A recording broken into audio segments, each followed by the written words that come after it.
Bravissimo, bravissimo, buonasera, buonasera. Salutiamo il nostro musicista Mario Bianchetta, grazie di essere qui con noi questa sera.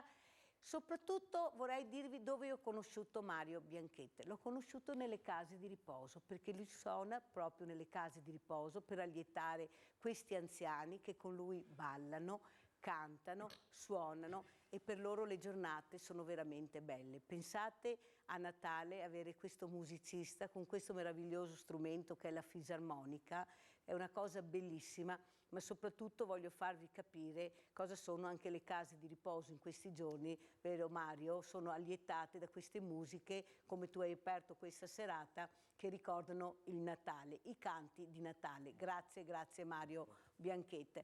Vicino a me abbiamo degli ospiti illustrissimi questa sera, che voi già conoscete, e sono il professor Giuseppe Baschirotto della Fondazione Associazione Mauro Baschirotto e sua moglie Anna Albarello. Grazie di essere qui anche voi questa sera, perché faremo vedere il premio di Rete Veneta e di Veneti Schiacciati, la stella di Natale che noi abbiamo dato a questa coppia meravigliosa che voi avete già conosciuti, che hanno presentato un progetto non ambizioso di più, che però fa venire la pelle d'oca, perché si parla di malattie rare, di curare queste persone, bambini, adulti, affetti da queste malattie che non saprebbero come fare e dove andare.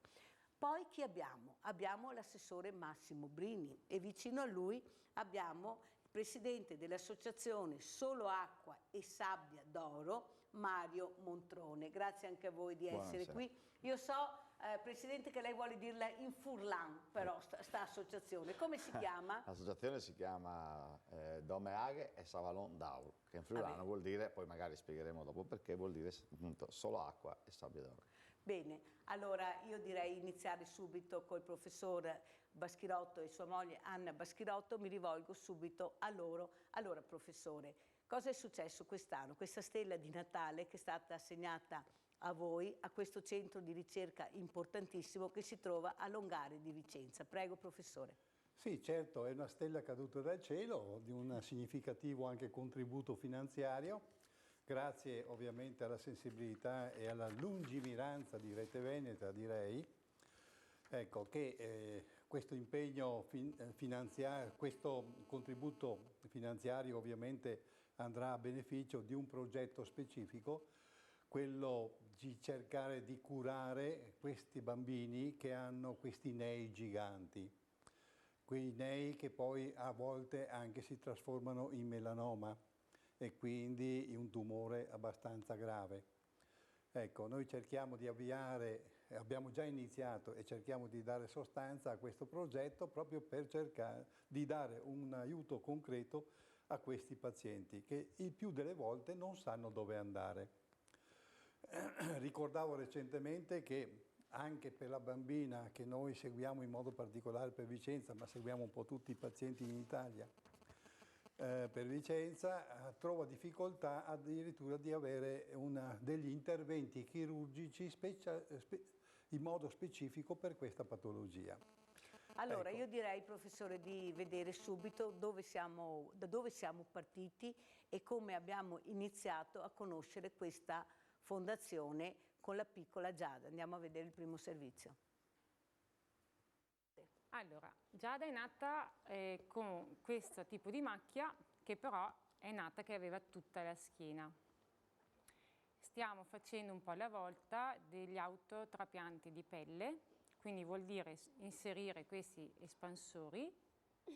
Qua c'è una valvola dove che settimanalmente viene inserito del liquido per far crescere l'espansore. Dopo il tempo valutato dal medico viene rimosso l'espansore, tolta la pelle malata e messa quella sana. Quanti interventi ha fatto Giada fino a questo momento, Alessandra? Giada ha fatto 9 interventi e 13 volte è entrata in sala operatoria in 4 anni.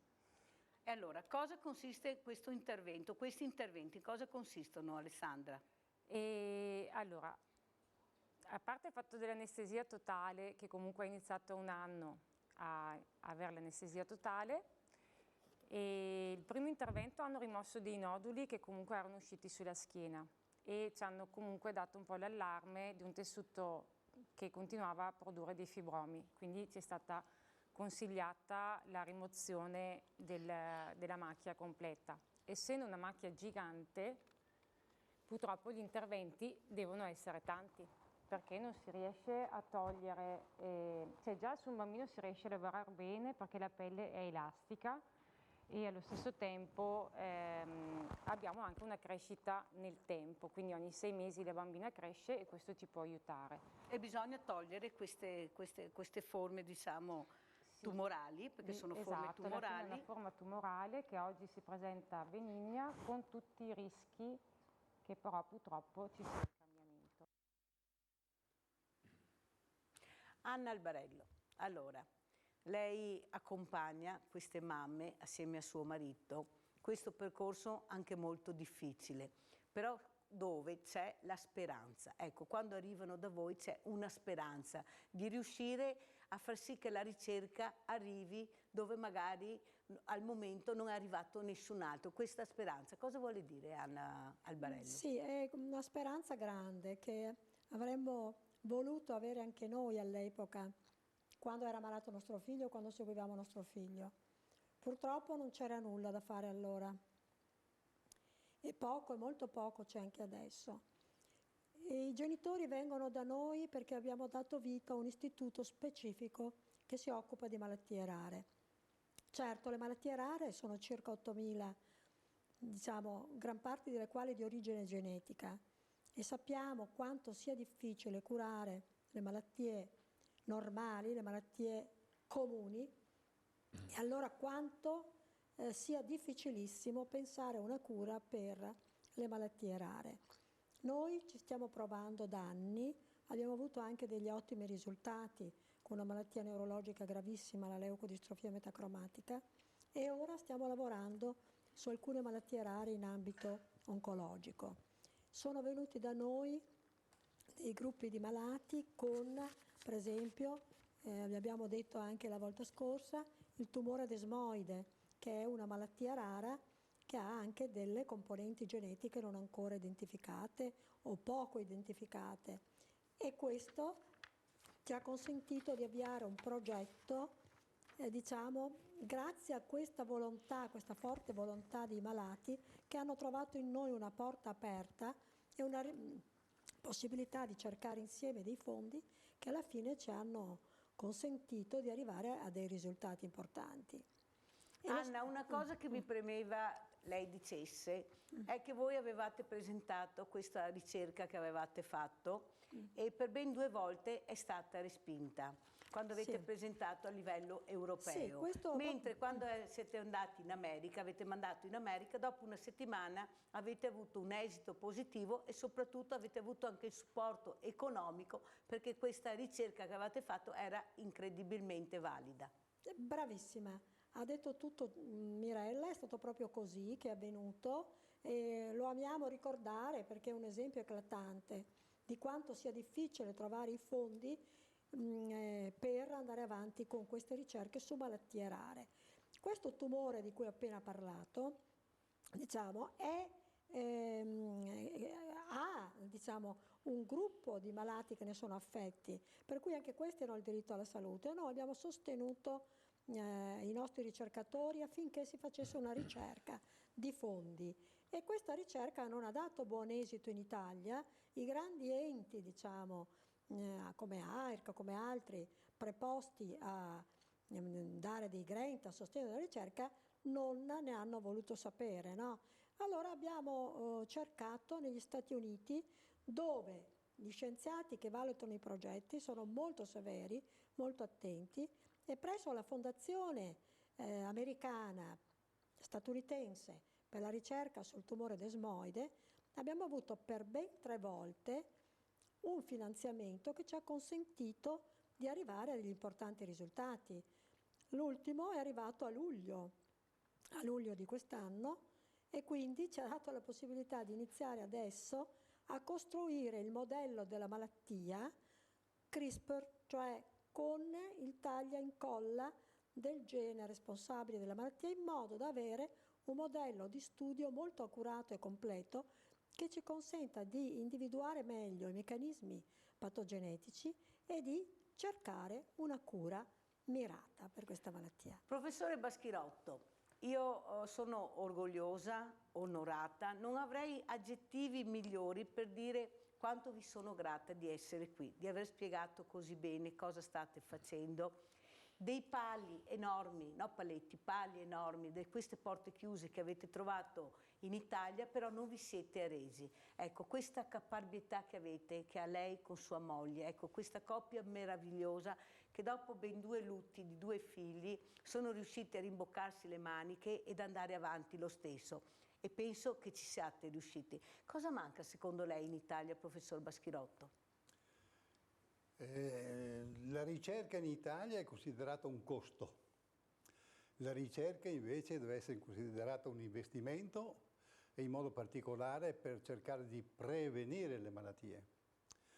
Cioè, mi spiego, attualmente tutto il sistema sanitario non fa altro che rincorrere la malattia quando si è sviluppata.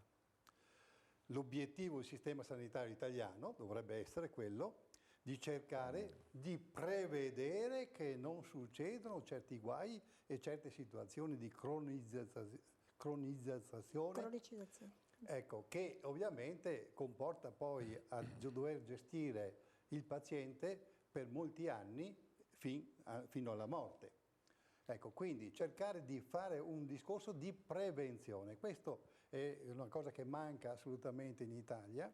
Noi fin dall'88, quando siamo nati, quindi 30 anni l'anno scorso come associazione e 20 anni quest'anno come fondazione invece per l'Istituto Malattie Rare, abbiamo sempre avuto opposizione da parte di gran parte delle strutture universitarie. Voi che cosa volete fare? Facciamo tutto noi. Abbiamo dimostrato invece che è un po' il contrario. Ecco, loro fanno molto, sono molto bravi, per carità, sì, certamente, però noi cerchiamo di fare qualcosina che loro magari non riescono ancora a fare oppure non possono fare per situazioni economiche, per problemi vari, via di seguito, non riescono ancora a fare. Quindi niente competizione, ma massima collaborazione con le strutture universitarie. Rafforza quello che lei dice anche questa storia assurda che i migliori cervelli, i migliori ricercatori vanno all'estero, professore. Vanno all'estero, è chiaro questo, no? È evidente. Ecco, quando c'è un grande professore universitario che si vede avere vicino 2 o 3 rampolli molto intelligenti e che potrebbero magari creare un po' qualche disturbo, dicono, senti, vai a fare l'esperienza all'estero e poi tornerai, ma quelli non tornano più dopo, no? Ovviamente, ecco. Quindi, anche per il trattamento, diciamo, anche economico, che è una cosa anche importante, perché dobbiamo dire che tanto studio dopo va anche premiato, professore. Sì, ma è proprio la mentalità diversa. Cioè, per esempio, proprio per quel caso che abbiamo detto prima, per quella ricerca che noi abbiamo presentato negli Stati Uniti e che in Italia ci è stata negata per insufficienza scientifica, invece gli Stati Uniti hanno detto no, il progetto è molto valido, vi anticipiamo subito $60.000 per poter cominciare immediatamente. Questo è il discorso, no? Ecco, allora ovviamente il ricercatore quando vede questo si sente maggiormente stimolato e può con più facilità arrivare a risultati positivi nel più breve tempo possibile. Allora io direi adesso di vedere il prossimo servizio, che è proprio questa stella di Natale, questo premio bellissimo che ha creato Rete Veneta con i Veneti schiacciati dalla crisi e viene dato alle persone veramente meritevoli del nostro territorio. Andiamo a vedere. La solidarietà si fa cominciando dai più piccoli e allora è anche un messaggio, no, che vogliamo dare a questi bambini. Bisogna crescere con la sensibilità per i problemi, per aiutare il prossimo. È quello che noi cerchiamo di fare e allora do subito la parola al sindaco di Vicenza, Francesco Rucco. Grazie Carlo, grazie alla famiglia di Rete Veneta che conosciamo bene per la loro vicinanza alle persone che hanno difficoltà, che hanno bisogno e che devono essere sostenute. hanno tutta una serie di attività che io ho avuto la fortuna di conoscere anche all'interno di trasmissioni dove la qui presente è sempre molto carica, sempre pronta a battagliare per i diritti delle persone, che sono le persone più deboli naturalmente, e spesso ci siamo trovati anche in qualche confronto a condividere la necessità che spesso le istituzioni devono essere più vicine al cittadino, perché troppo spesso sono state distanti dal cittadino, e soprattutto per i cittadini più deboli. E quindi ringrazio Rete Veneta, ringrazio voi, la vostra trasmissione in particolare, la vostra organizzazione, per questo contributo, perché per noi l'Associazione Malattie Rare Baschirotto è un'associazione di riferimento per la ricerca per le malattie rare, e lo dico anche non solo da sindaco ma da presidente della provincia, perché poi opera fuori città in realtà, quindi la sede operativa è fuori città, ed è una piccola grande eccellenza di ricerca conosciuta praticamente in tutto il mondo. Da tutto il mondo si rivolgono a loro per risolvere, cercare soluzioni a malattie di cui magari i medici non hanno soluzione definitiva. Il ruolo dell'amministrazione è quello di facilitare i rapporti positivi, quelle cose positive che già ci sono nella nostra società, che esistono, e in questo caso l'associazione Baschirotto rappresenta più che un'associazione, è una vera e propria istituzione per il territorio. L'ha detto bene il sindaco, non solo per la città di Vicenza, non solo per la provincia, ma addirittura anche a livello internazionale. Devo dire che però Mirella da questo punto di vista ha una sensibilità molto particolare e ha la capacità di risolvere i veri problemi, quelli che hanno necessità di avere la vicinanza anche in maniera sostanziale, soprattutto in maniera sostanziale in momenti di difficoltà. D'altronde ci avviciniamo al Natale, che è il momento dove le famiglie si riuniscono, è il momento dove si sta in famiglia e dove, diciamo così, si festeggia anche un po', si tirano un po' le somme dell'anno, ma si festeggia. Non tutti purtroppo hanno la possibilità di poter fare questo tipo diciamo così, di percorso, perché molte sono le difficoltà. Quindi il ringraziamento va alla grandissima famiglia di Rete Veneta, va a Mirella perché è impegnata veramente sul territorio in maniera fantastica, e non lo dico io, ma lo dicono le tante famiglie che aiuta e che settimanalmente testimoniano la vicinanza con la cosa più bella che non ha prezzo, che è il sorriso delle famiglie, che trovano effettivamente una grande soddisfazione dall'aiuto che viene dato. Quindi grazie mille a voi. Quindi credo che oltre al Comune anche lo Stato, che io rappresento, è vicino a tutti voi e si stringe in un abbraccio veramente caloroso e di cuore per questo Natale. Grazie. Grazie, dottoressa Carletti.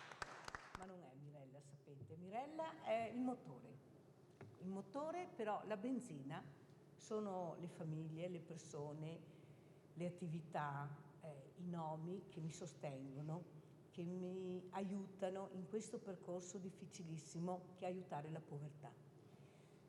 Purtroppo nel nostro territorio la povertà è aumentata e non sono barboni, sono delle famiglie stupende che hanno avuto la sfortuna o per la malattia o per qualcos'altro, la crisi, di perdere il lavoro. Perdendo il lavoro hanno perso la propria dignità. Non riescono a curarsi, non riescono a mangiare, non riescono a vestire perché non ci sono i soldi. Delle volte anche i 5 euro possono essere determinanti, perché con 5 euro tu puoi comprarti qualcosa da mangiare. Quando arrivano al banco solidale, e io con le raccolte che faccio chiedo sempre omogeneizzati. Perché chiedo omogeneizzati? Non solo per i bambini, anche per gli anziani. Quegli anziani che mi arrivano senza denti, quegli anziani che dobbiamo aiutare perché hanno un vissuto terribile, che forse noi neanche non immaginiamo, e che chiedono semplicemente una borsa con qualcosa dentro. Io sono sconvolta di questo. Nel 2020 veder crescere la povertà, veder crescere e sentire questi anziani, ma soprattutto, dottoressa, mi rivolgo anche a lei come donna, la solitudine che sento, il non essere ascoltati, il bisogno di dire qualcosa che hanno queste persone e che purtroppo pochi ascoltano, compresi i familiari. E quando li vedo arrivare sotto la pioggia per prendere questa borsa, per quanto ricca è, non sarà mai ricca abbastanza per me per dare loro, mi commuovo. E allora penso, chissà come sarà la mia vecchiaia. una vecchiaia forse anche facile, non lo so. E allora parlando con l'editore, questo è il quinto premio che diamo, Stella di Natale, questo bellissimo nome. Qui abbiamo delle stelle di Natale bellissime, però le stelle sono anche in cielo. E per me questo premio è proprio la stella di Natale che c'è in cielo, che ogni anno arriva da Rete Veneta in collaborazione con i Veneti Schiacciati e dà questo premio a delle famiglie, a delle bambine con disabilità, a degli anziani, a dei familiari, a dei volontari. Quest'anno, parlando con l'editore, l'ingegner Giovanni Giannakopoulos, abbiamo pensato di darlo veramente a un'associazione che lui conosce anche, e ringrazio tutta la famiglia Giannakopoulos per questo premio che anche quest'anno diamo e che io ho proprio desiderato ma ardentemente di darlo alla Fondazione Mauro Baschirotto, a questi due genitori in gambissima che dopo la perdita di ben 2 figli, uno piccolissimo e uno di 14 anni, si sono rimboccati le maniche e hanno deciso di fare qualcosa per queste malattie rare. E hanno iniziato un percorso difficilissimo, quasi struggente direi, ed è la ricerca sulle malattie rare. E tramite loro, dico grazie, ho incontrato la piccola Giada, con i suoi genitori, che ringrazio, che non si sono vergognati di venire davanti alle telecamere e di far vedere il male che colpisce questa bambina, la loro figlia, delle tante porte chiuse che hanno trovato, delle parole dette e non dette ma che facevano capire tornatene a casa, non sappiamo cosa fare a tua figlia, non abbiamo i mezzi per aiutare tua figlia. E loro invece hanno creduto, dobbiamo raggiungere l'obiettivo, dobbiamo aiutare nostra figlia in tutti i modi e siamo qua con la ricerca. Questa parola magica, io dottoressa direi di investire tutto in ricerca se potessi, veramente tutto, perché la ricerca ci dà la possibilità di vivere sani, di vivere meglio e di curare i bambini, soprattutto questi bambini che noi non dobbiamo dimenticare. Perciò io sono oggi onorata di essere qui anche col mio vicepresidente, che è il dottor Leopoldo Bottero, per dare questo premio importante abbinato a un assegno di 20.000 euro, e lo dico con orgoglio, che è frutto proprio di questa raccolta della grande famiglia che ci sta attorno, come avevamo promesso, per iniziare ad aiutare questa bambina, questa piccola Giada, che la ricerca vada avanti, che la Fondazione Mauro Baschirotto vada avanti. E io dico ancora chapeau, signori Baschirotto, veramente chapeau da parte di tutti noi. Grazie. Io credo una cosa, che di fronte ai problemi si deve combattere fino a risolverli. E sicuramente dei passi avanti li hai già fatti, altri li farai e poi bisognerà farne ancora, perché questa associazione, questa entità deve vivere oltre noi, perché sta facendo delle cose grandi. Io passerei alla consegna del premio. Passiamo alla consegna del premio. Una scatola chiusa e fisicamente è il premio, che è anche tuo. No, Siete... dell'associazione. Grazie infinite. Possiamo aprirlo? Potete aprirlo, sì.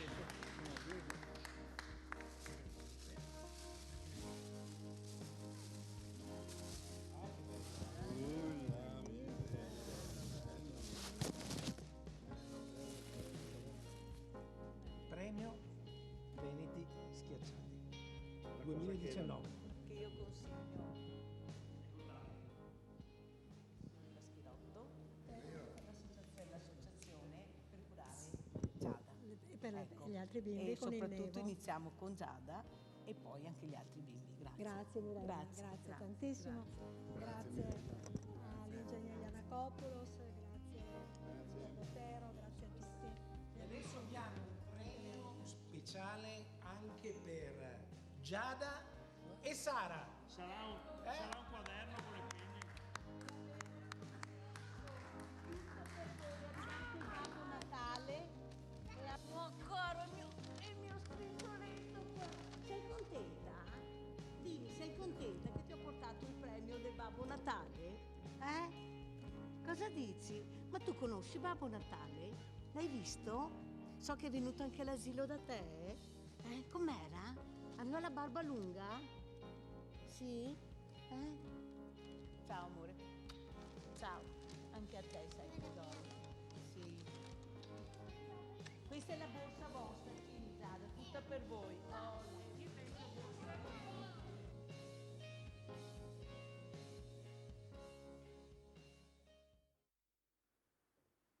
Avete visto come mi sono commossa? È stata una festa bellissima, vero Anna? Certo, molto bella. Commovente, ma soprattutto raggiungere gli obiettivi. Quanta fatica fate a rimanere in piedi con questa ricerca? Qualcuno forse non vi sta vedendo, non vi sta ascoltando. Cosa vuoi dire Anna? Perché poi io so che voi dopo la fine del primo tempo ci lascerete, Noi vogliamo perciò ti do la parola, prego. Vogliamo ringraziarvi tantissimo, a Rete Veneta, Mirella Tuzzato, l'ingegner Giannakopoulos, tutti, il vicepresidente, tutti coloro che in qualche modo hanno pensato alla ricerca come premio di quest'anno della Stella di Natale, che è il vostro, diciamo, il simbolo, no? Della vostra, come dire, Sì, che è stato attenzione detto. verso le problematiche.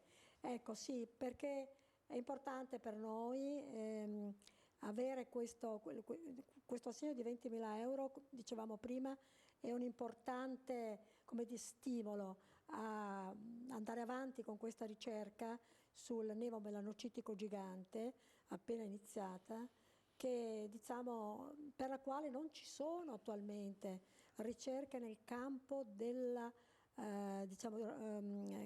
diagnosi, sì, ma patogenesi della malattia, proprio andare a cercare le cause per curare, perché una cura che poi si farà in maniera più definitiva di quelle che si fanno adesso possa attecchire, possa veramente essere la cura definitiva per questi bambini, senza che si sottopongano a continui e ripetuti interventi chirurgici. Che sono anche degli interventi dolorosissimi. Molto Professore, dolorosi. questa sala Stucchi bellissima, qui dobbiamo ringraziare sia il sindaco che tutta l'amministrazione del comune di Vicenza, che hanno capito l'importanza di questo premio, di questo dono, questo assegno che lei, guardi, lo ha portato questa sera, guardi, lo ha riportato per rifarvelo vedere, questo assegno di 20.000 euro, dati proprio dalla fondazione nostra, che non è una fondazione, un'associazione Veneti Schiacciati dalla crisi, per far sentire forse meno schiacciati anche professore questi ricercatori. Ecco, non saranno delle cifre pazzesche, ma iniziamo con questa cifra. Cosa vuole dire, professore? No, è un'ottima cifra, direi. Ecco,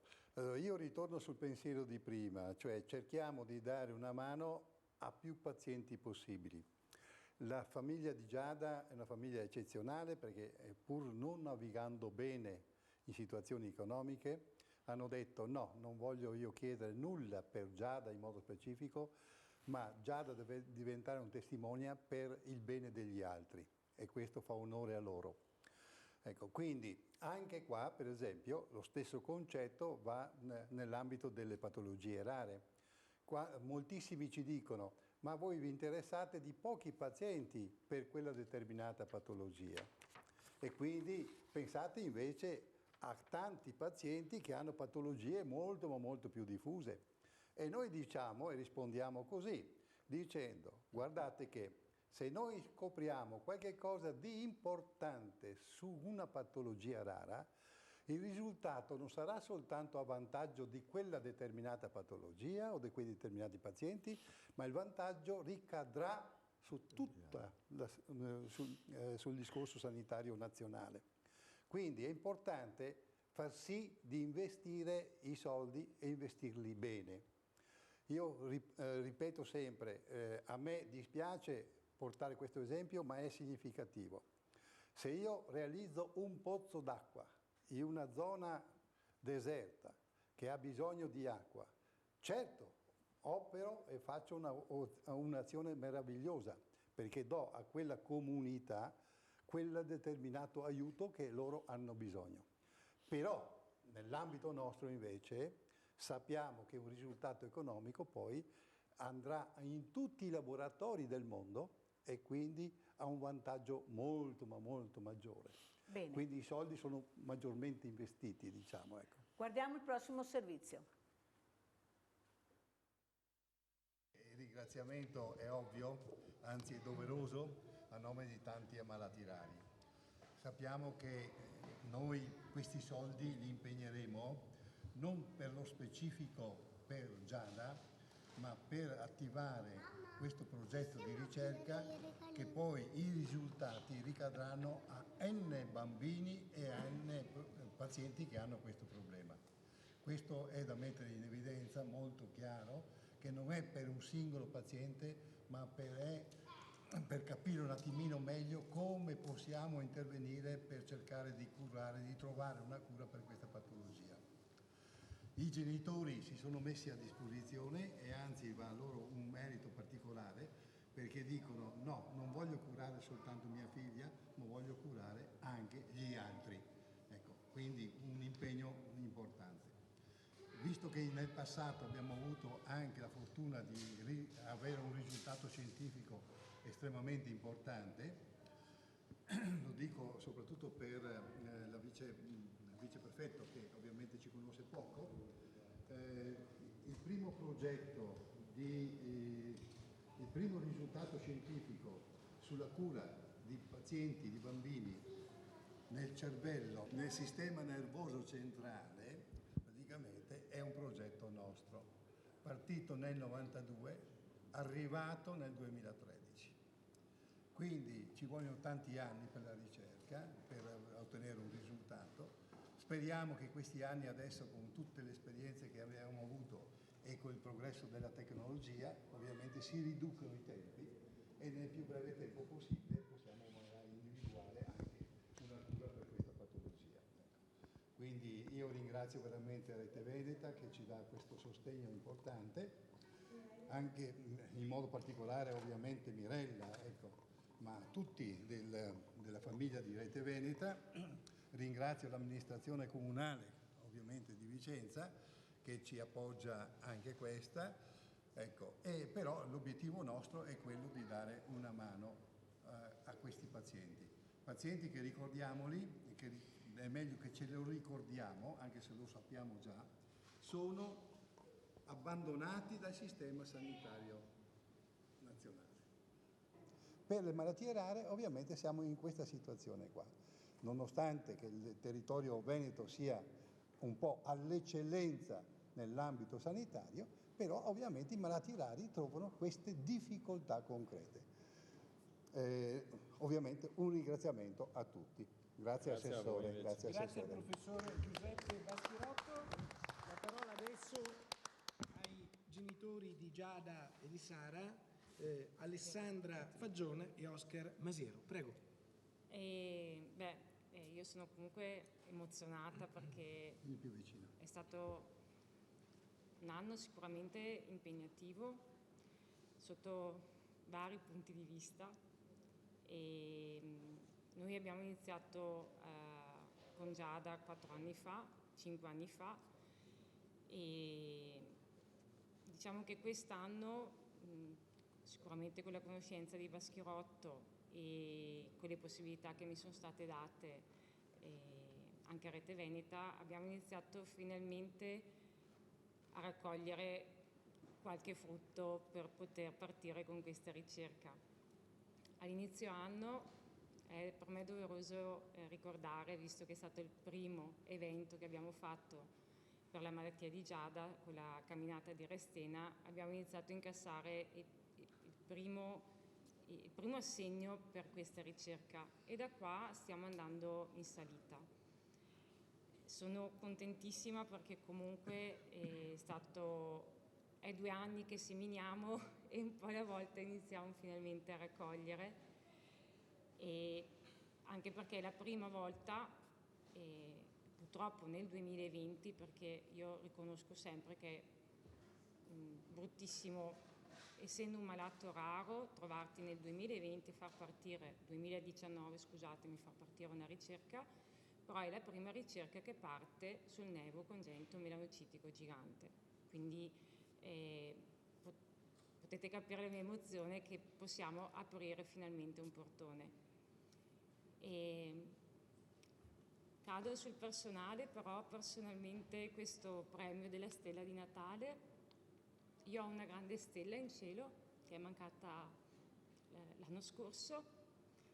È difficilissimo restare forti di fronte a quello che è successo nella mia famiglia e penso che quello che abbiamo raccolto quest'anno sia comunque un segnale da parte di mio fratello che mi sta dicendo che è sempre vicino, perché, ripeto, è 5 anni che è nata Giada, è 4 anni che noi combattiamo, è il primo anno che iniziamo a raccogliere un po' di frutti e mio fratello è mancato nel 2018, quindi penso che in qualche modo lui abbia spinto e ci abbia dato la possibilità di aprire queste porte qua. Quindi grazie enorme a tutti.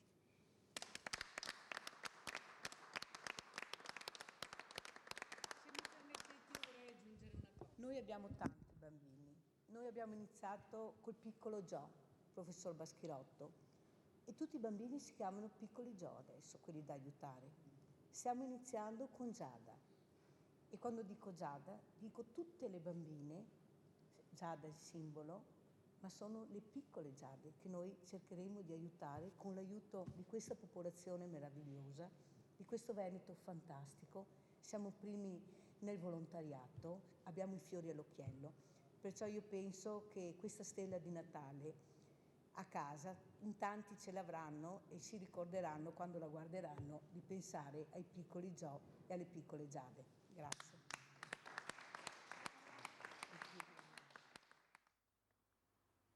Assessore Brini, mi sono allargata, sono uscita dal Veneto, vengo in Friuli con voi questa sera, con queste associazioni che lei anche con Mario Montrone ci porta, ci fa vedere e soprattutto la solidarietà. Ecco, questa parola magica che anche voi con Lignano in Fiore, con tutte le manifestazioni cercate di aiutare proprio associazioni, enti che hanno veramente bisogno di sostegno. Prego Assessore, cosa vuole dire dopo queste immagini che ha visto? Prima di tutto volevo complimentarmi con il professor Baschirotto e la signora per quello che stanno facendo, che per noi è un po' una novità, ma diciamo che Lignano Sabbiadoro nel campo della solidarietà, del volontariato e della beneficenza è al top, ma veramente al top per essere una località turistica dove tutti pensano che si venga a Lignano solo per divertirsi, per seguire alcune manifestazioni. In realtà a Lignano c'è un grandissimo cuore,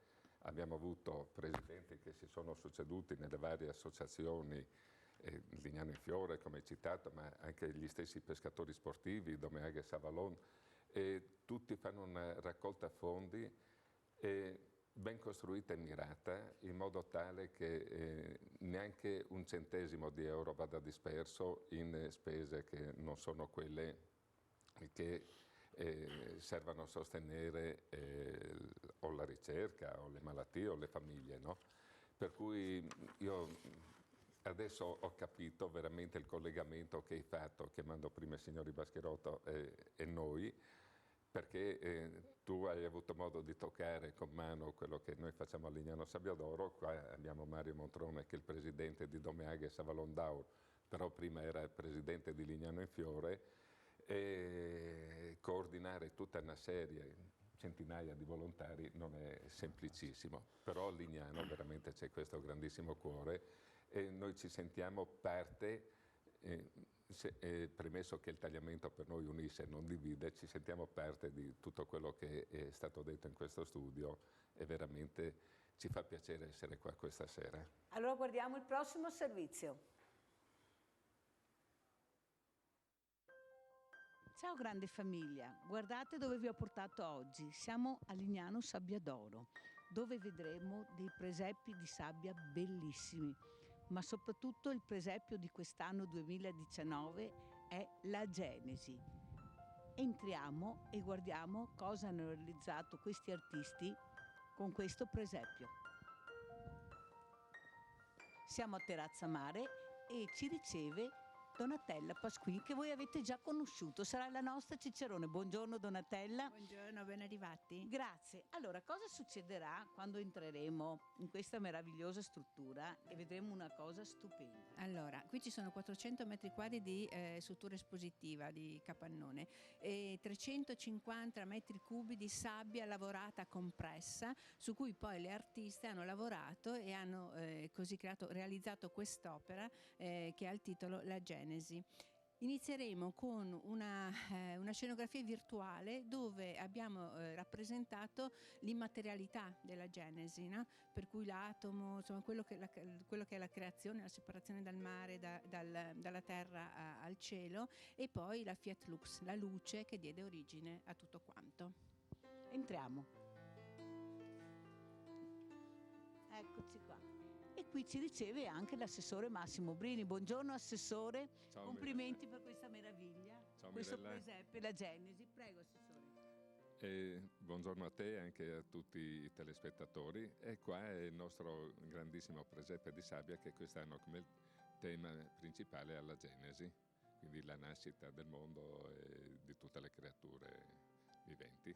Allora, cominciamo. Allora, Donatella, allora, qui siamo davanti. Allora, qui siamo davanti alla creazione degli animali, no? Quindi abbiamo rappresentato magari quelli più così evocativi, c'è anche il cane che quello è un po' attuale, abbiamo attualizzato anche, no? Questa rappresentazione. Poi ci sono delle quinte dietro, dove ci sono delle icone di un artista russo che è un po' più moderna rispetto a altri artisti che abbiamo scelto. E poi c'è questa mano di Dio che comunque insomma è la creazione, è stato l'inizio. E questa mano ci accompagnerà per tutto il percorso del presepe. C'è l'anello di congiunzione tra uomo e animale, no? La Lucy, la scimmia che ci guarda in questo momento con una dolcezza, un viso dolcissimo. E qui ci sono le mani di Dio e di Adamo ed Eva, no? Quando creò poi l'uomo.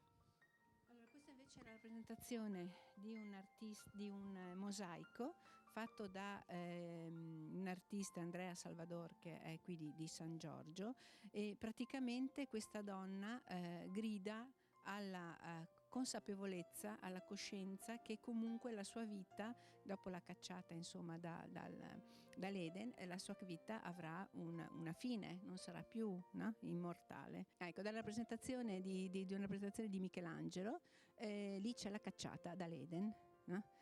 Ne abbiamo estrapolato una parte. Qui si vede bene magari l'immagine reale, che è importante vedere poi come viene raffigurata, no? Perché la cacciata del paradiso di Michelangelo, questa è la foto reale, e dietro le artiste che in qualche modo l'hanno raffigurata, riportata. Questa invece è una Caino e Abele, che praticamente all'inizio insomma c'era l'uomo viveva di pastorizia, quindi non era stanziale, insomma girava si muoveva e girava un attimino il mondo. Invece poi con la venuta di Caino, dell'agricoltore, l'agricoltura ha reso stanziali gli uomini e quindi siamo diventati costruttori di città. Difatti dietro c'è rappresentata questa città moderna. Questa è l'arca, il diluvio universale. Sappiamo tutti cosa rappresenta il diluvio universale. Qui viene rappresentata su questa roccia un tigrotto che salva il proprio figlio, ma in realtà sappiamo bene insomma che nessuno si è salvato, così come dei genitori che credono di mettere in salvo dei figli, e dietro quest'arca che scompare insomma nelle onde. Qui vediamo la Torre di Babele di Peter Bruegel e poi l'abbraccio di Rembrandt, il padre con il figliol prodigo. La Torre di Babele rappresenta un po' l'ascesa dell'uomo verso Dio, e in qualche modo poi con la perdizione che insomma c'è stata, no? nell'uomo, e poi invece la discesa, il perdono di Dio nella grande abbraccio del figliol prodigo. Passiamo alla speranza. La speranza che comunque tutti noi poi in qualche modo abbiamo, no? Perché insomma poi alla fine questa umanità si ricrede, se c'è questo slancio di speranza che è la natività. La natività l'abbiamo intesa rappresentare con un bimbo attuale, una nascita, no? Un figlio, un bambino che nasce tutti i giorni praticamente e è sorretto da queste due mani che possono essere intese come madre e padre, ma anche come le mani di Dio. Qui abbiamo una rappresentazione che è a casa nostra, perché nella nostra chiesetta, era la chiesa di Bevazzana, che adesso è in Getur.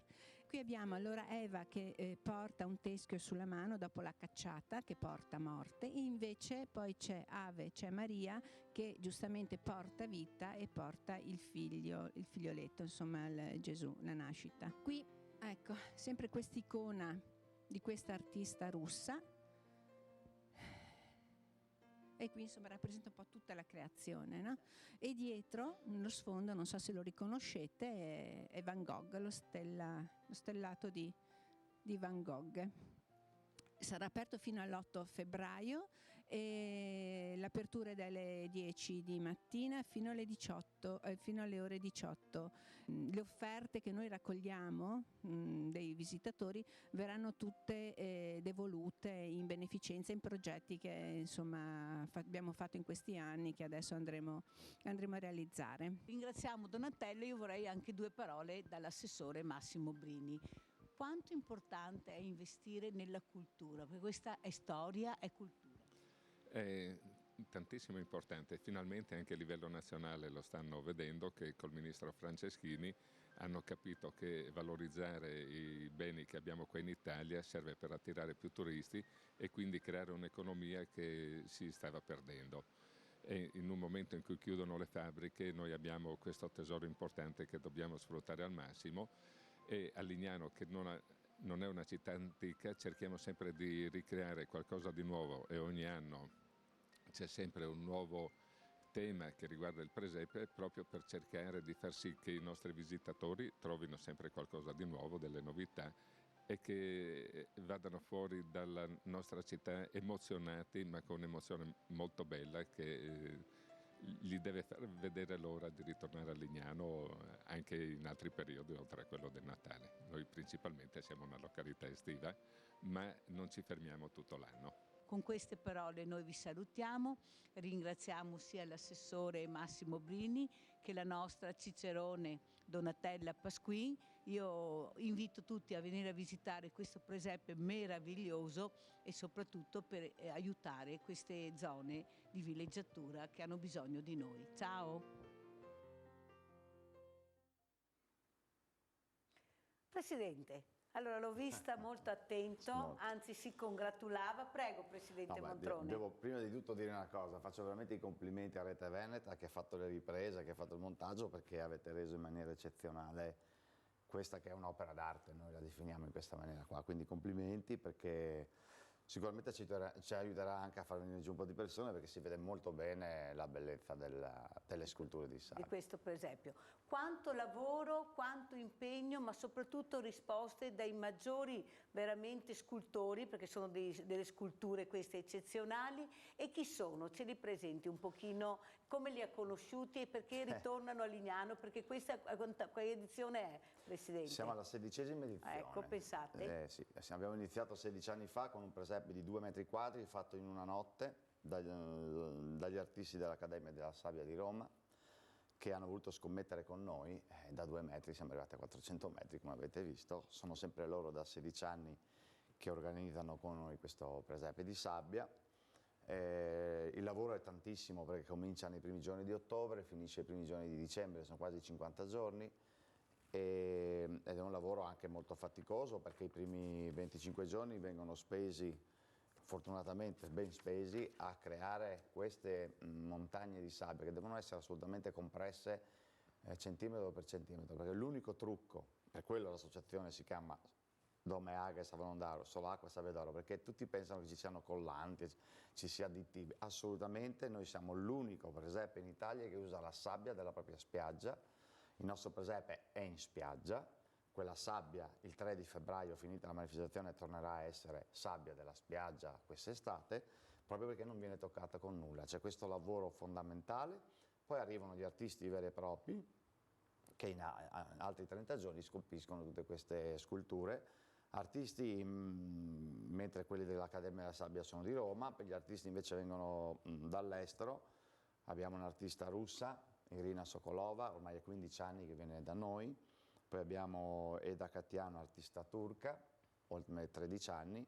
E negli ultimi 3 anni abbiamo Charlotte Kosten, un'artista olandese, riconosciuta fra le 5 più brave artiste al mondo. Gente che fa questo tutto l'anno e che fa queste cose straordinarie. Un'altra cosa che mi ha colpito, Presidente, è che all'interno di questa struttura non c'è niente, cioè uno pensa ma ci sarà qualche ventilatore, qualcosa, invece non c'è assolutamente niente, è un ambiente proprio naturale. Deve essere così perché la sabbia deve assolutamente avere umidità. Se ci fosse solo riscaldamento, se ci fosse solo anche aria, la sabbia si asciugherebbe, crollerebbe tutto. Quindi abbiamo bisogno di questa umidità. Sarà un po' più difficile stare noi che stiamo lì 60 giorni, però ci occupiamo bene, non preoccupatevi, perché questa umidità, soprattutto la mattina, permette alle sculture di ribagnarsi e di ricompattarsi, se no sarebbe assolutamente impossibile tenerle per quasi 60 giorni. La natura giorni. Da sola si mantiene. L'uomo non sa mantenere, la natura da sola si mantiene. Però io ho sentito dei numeri anche pazzeschi di queste persone che vengono a visitare questo presepio bellissimo. Sì, l'anno scorso, ad esempio, che numeri avete fatto? L'anno scorso abbiamo superato le 70.000 presenze. Pensate? Adesso, già oggi, che abbiamo aperto dal 1° di dicembre, siamo arrivati a oltre 15.000 presenze. Quest'anno poi è straordinario la presenza degli austriaci, veramente siamo arrivati a 22 corriere austriaci dall'Austria e oltre 10 dall'Italia. Il nostro è un presepe che soprattutto ha tantissime presenze dal 25 di dicembre. Noi dal 26 di dicembre avremo veramente tantissima gente. A noi ci fa molto piacere perché la cosa era nata per creare un momento anche di ritrovo di noi lignanesi, che a Natale effettivamente dovevamo andare un po' in giro per trovare un po' di luci di Natale. Invece questo presepe ha creato un momento di comunità straordinario, ha trovato amministrazioni comunali per sempre presenti e diciamo che poi quest'anno intorno al presepe c'è veramente tantissimo, ci sono oltre 19 food, mercatini di Natale, ogni sera c'è uno spettacolo, un evento organizzato da Lignano in Fiore, organizzato dall'amministrazione comunale, dall'assessorato alla cultura. Ci sarà il Capodanno dei bambini il 31 di dicembre, il Capodanno degli adulti, ma ne parlerà meglio l'assessore. Ci sarà la foghiera tipica ed è questa il 5 di gennaio, quindi c'è veramente molto per stare assieme e divertirsi a Lignano, che è assolutamente una città fantastica anche d'inverno. Guardiamo il prossimo servizio, i mosaici.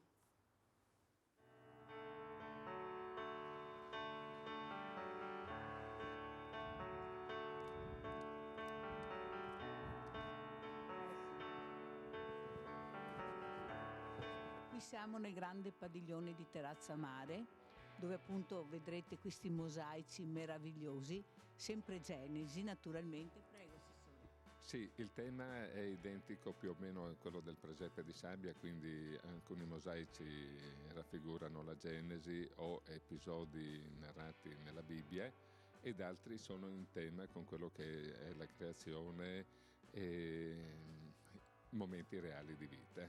Questi mosaici sono stati fatti dalla scuola di Spilimbergo, di cui il nostro comune è un sostenitore, un associato, e lì c'è un tavolino dove i bambini possono giocare e capire come vengono fatti questi mosaici e possono dilettarsi.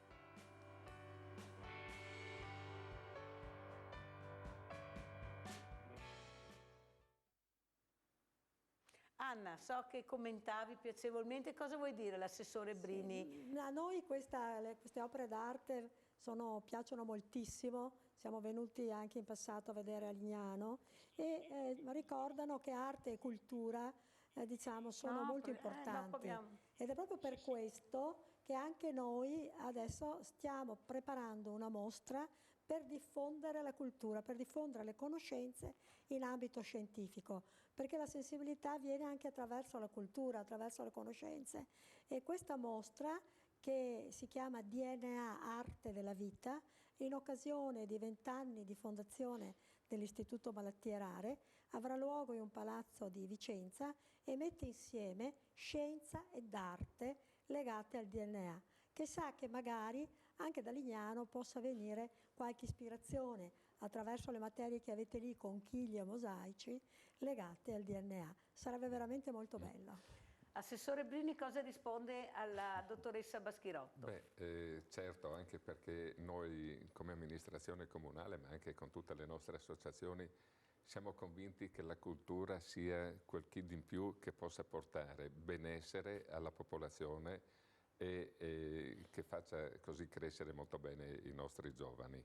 E su questo punto volevo dire che noi cerchiamo sempre di esportare quello che facciamo proprio attraverso l'associazione Domeaghe Savalondau. Siamo andati ad Amatrice a fare il presepe di sabbia, anche lì con la nostra sabbia, no, sabbia presa da lì, adesso non ricordo bene, ma Mario forse potrà dire. Okay, sì, certo. E quindi abbiamo rallegrato il primo Natale dopo il terremoto. Portate la solidarietà anche vostra a questi paesi colpiti da questo terremoto terribile. Lo scorso anno c'è stato un gemellaggio fra il presepe nostro e quello di Grecio, che era il primo presepe fatto da San Francesco, quindi cerchiamo sempre di trovare un qualcosa in più che possa aggregare e far sì che ci sia una rete di comunicazione anche da un punto di vista turistico, perché tu sai che vengono organizzati proprio dei tour dei presepi, dei tour dei mercatini di Natale, e quindi più riusciamo noi a promuovere gli altri e gli altri a promuovere noi, riusciamo veramente a dare un senso di quello che creiamo. Ma soprattutto una cosa che accomuna è che questi soldi poi vengono dati in solidarietà. Ecco, vengono dati per aiutare delle persone, delle famiglie, delle situazioni in forte difficoltà. Professore Baschirotto, allora lei con sua moglie ci lascerà questa sera perché dovete rientrare, la strada non è così semplice e vicina. Quali salute vuole fare a questi ascoltatori, a questa grande famiglia di Rete Veneta che vi sta guardando e ascoltando? Gli auguri anche. Intanto facciamo gli auguri di buon Natale, felice fine anno e inizio prossimo buon anno. Ma quello che vorrei dire è che da questa sera, possiamo affermarlo, ovviamente i malati rari si sentiranno meno soli, perché c'è Rete Veneta che vi sta appoggiando. Se avete qualche problema a malati rari, scrivete a Rete Veneta, che poi loro daranno informazioni a chi di competenza, eventualmente. Ecco, e comunque sicuramente c'è un punto di appoggio, un punto di appoggio importante, perché sappiamo che i malati rari distribuiti sul territorio, e parlo sempre a livello minimo nazionale, un caso a Milano, un caso a Torino, un caso a Genova di quella determinata patologia, tra di loro non c'è la possibilità di aggregazione e quindi è importantissimo avere un punto di riferimento per poter avere anche dei suggerimenti e delle informazioni adeguate per quella determinata patologia. Noi siamo a disposizione, ma comunque un grazie importante all'ingegnere Giannakopoulos per questa opportunità che ci ha dato e alla rete, a tutta la famiglia di Rete Veneta. E a Mirella in particolare. La grande famiglia. Anna Baschirotto, che saluti vuole fare di Natale lei? Vediamo come saluta la nostra grande famiglia. Io vorrei salutare tutte le persone che stanno bene, ma soprattutto le persone che sono in difficoltà. Diciamo i poveri, le persone che sono povere per povertà economica ma anche per malattia, persone che soffrono, genitori, bimbi, a tutti. Ecco, io credo che questo Natale debba portare una speranza. A noi il segnale l'ha dato questo gesto inatteso, bellissimo di Rete Veneta e noi vogliamo renderlo a tutti voi che questa speranza ci sia, grazie anche alla collaborazione di tutti e veramente all'amore di tutti, a una grande sensibilità che al Natale si deve acuire, soprattutto per chi è credente, come noi lo siamo. Noi ringraziamo ancora questa coppia meravigliosa, i signori Baschirotto, ricordiamo questa associazione, fondazione delle malattie rare e chiudiamo questa prima parte con quale brano, Mario? Allora, vi suonerò Mamma. E chiudiamo un brano bellissimo, chi è che non lo conosce? Mamma.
cambiate canale.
Mario Bianchette con queste musiche popolari bellissime che quasi sempre suona nelle case per anziani, in queste residenze per anziani, e le dedichiamo proprio a loro queste musiche stupende.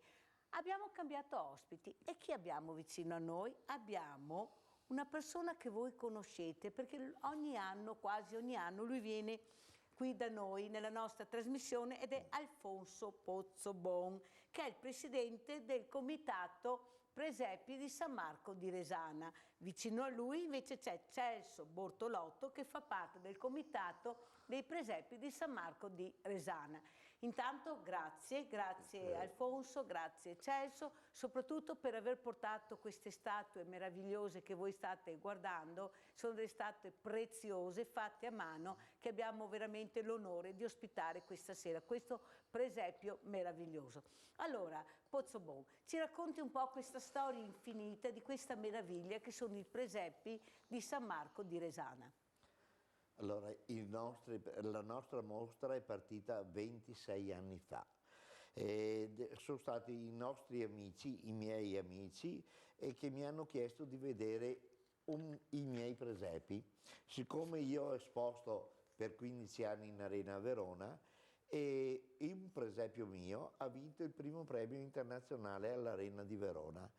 E questo presepio ora si trova a Betlemme. Pensate. Che è stato il primo presepio a costituire il Museo della Natività a Betlemme. E da lì abbiamo iniziato a fare la prima mostra con solo i miei presepi e poi, visto il successo, hanno detto la rifacciamo l'anno dopo. Sì, ho detto io, ma non con i miei presepi. Allora, un presepio sempre mio c'è stato, un presepio molto grande che è 3 metri per 4, perché anche quello che è a Betlemme è 3 metri per 4, non è un presepio piccolo. E oltretutto la caratteristica dei miei presepi sono i personaggi che li costruisco io. Sono tutti pezzi unici che io costruisco con materiale povero. Pensate. Allora, vicino a lei c'è Celso. Allora, questa passione, perché qui ci vuole anche tanta passione, Bortolotto, cos'è che spinge? Perché ho visto che tutto il paese si stringe attorno a voi, vi aiuta per entrare in questo posto bellissimo. Quanti presepi sono, Celso? Quest'anno sono 99 presepi. Pensate, 99? Una settantina di presepisti, scultori, pittori, ci sono quadri, affreschi e anche sculture di vari materiali, legno, cemento e quant'altro. Per cui sono 99 presepi, non sono pochi, Certo. Qualche anno fa ci sono stati anche molti di più, poi dipende dalla grandezza perché lo spazio che occupiamo noi sono circa 300 metri lineari di mostra, che non sono pochi, tutti quanti al coperto, tutti quanto riscaldato, quindi non è un'area non indifferente, non indifferente. Allora guardiamo questo servizio e faremo vedere proprio questi presepi.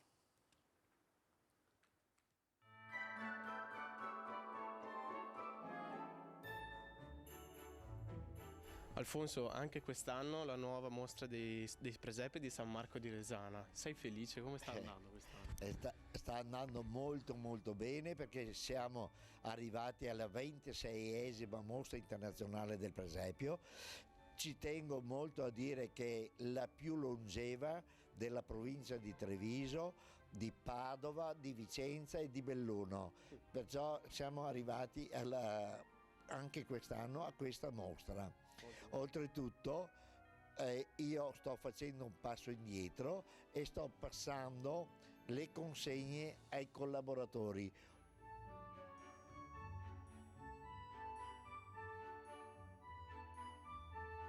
Io ho cominciato con la mostra alcuni anni fa, da quando sono andato in pensione. Mi sono dedicato a seguire Alfonso, tutti gli altri. Ho cominciato, diciamo, dall'inizio delle cose, dal montaggio, e c'è tutto un lavoro che parte ancora a maggio. E quest'anno abbiamo addirittura 99 presepi presenti, fra quadri e presepi, perché ci sono artisti che portano delle loro opere che abbiamo esposto all'inizio e poi anche altre più avanti. Ci sono dei presepisti di una certa particolarità che sono sempre all'entrata, e sono 10 presepi di 2 fratelli, e poi abbiamo tutti i vari presepisti che come si può vedere, come tutti possono vedere se vengono alla nostra mostra. Sono quindi 26 anni di questa mostra, ma cosa vi spinge ormai ad andare avanti di questa ormai chicca che abbiamo qui nel paese? Allora, questa mostra è nata per dare un aiuto all'asilo di San Marco, alla parrocchia, per tutte quelle che sono le attività anche successive, perché non abbiamo solo questa, ma abbiamo anche attività del CREST durante l'arco dell'anno. Diamo un aiuto all'asilo, come ho detto prima, e anche diciamo, continua ad andare avanti perché ci sono dei volontari.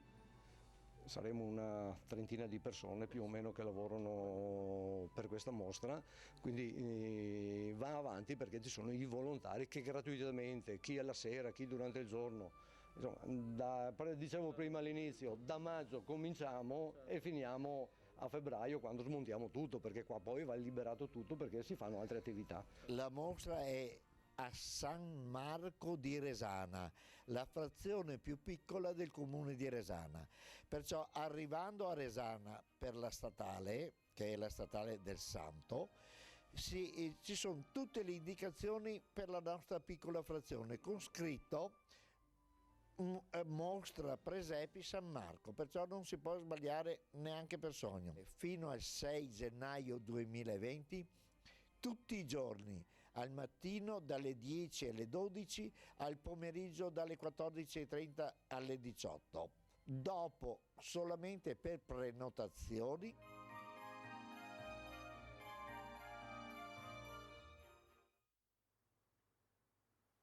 Pozzobon, parliamo di presepi, ma mi parla anche di campanili, perché prima ho fatto uno scherzetto a Pozzobon e ho detto Castelmigno per vedere. Ho sentito un urlo, San Marco è uscito.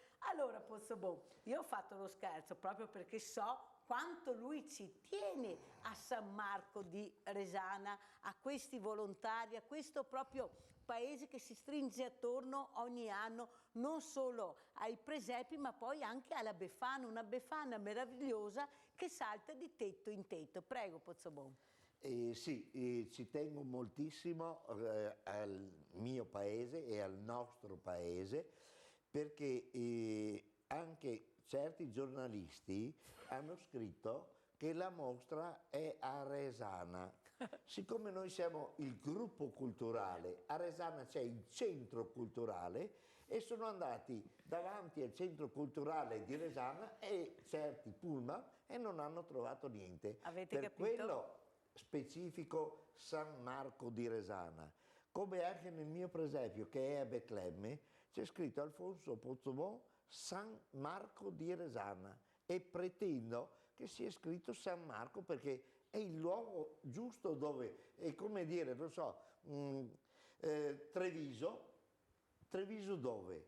A Estiore o a Sant'Artemio? Cioè, è giusto specificare anche per non disperdere la gente.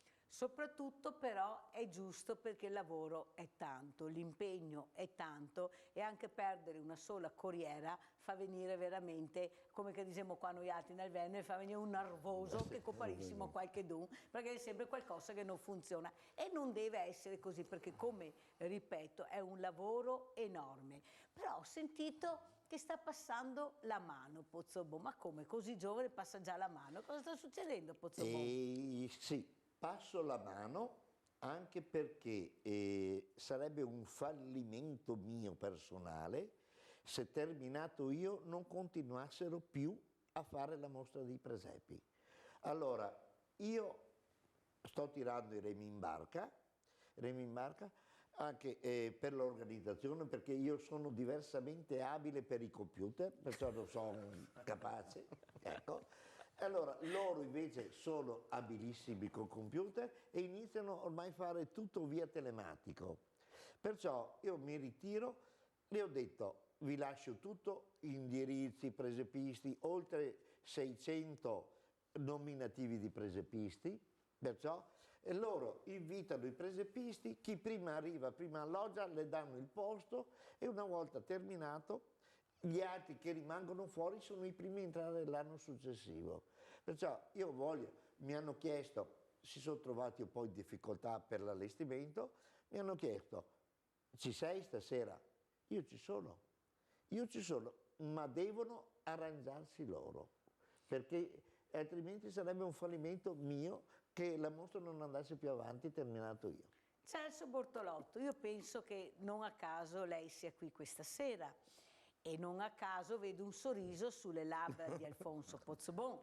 E sarà lei il futuro presidente allora, Celso Bortolotto, di questo impegno molto oneroso ma splendido e che dà anche molta soddisfazione. La strada è tratta, mi sembra. Vede, prima sull'intervista precedente fatta lì in sede della mostra ho detto che l'inizio, la partenza diciamo, di tutta la messa in opera della mostra parte a maggio.